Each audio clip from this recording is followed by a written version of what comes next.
Falar sobre os desafios da Europa é sempre uma conversa difícil e complexa, tendo em conta aquela que é a conjuntura política atual na União Europeia e, sobretudo, aquele que é o contexto de crise em que vivemos, e foi isso que procuramos trazer para este debate nesta sessão de hoje.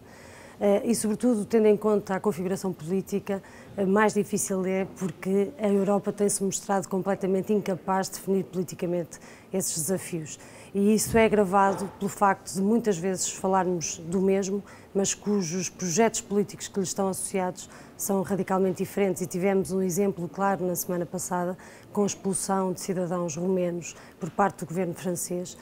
em que numa Europa que todos apregam a circulação de pessoas, afinal de contas ficamos a saber que a circulação de pessoas é válida para todos, menos para os ciganos romenos que tiveram que ser repatriados para o seu país. E isto é um processo normal, não é um processo de exceção. E, portanto, é sempre complicado e é sempre difícil, nesta configuração onde a direita tem ganho uma maioria avassaladora, que domina as três instituições europeias e onde a esquerda tem, infelizmente, perdido algum do seu terreno de representação. Mas isso não quer dizer que os desafios para nós sejam menores ou que a luta social e a transformação social deixem de ser objetivos que devemos travar e devemos continuar a lutar, e é por isso mesmo que procuramos refletir sobre isso. Há três áreas de intervenção claras em que nós podemos responder a esses desafios. Desde logo através da articulação com as lutas sociais, que é um domínio de extrema importância, através da nossa intervenção institucional, e aí consegue-se pela via de ganhar e de construir maiorias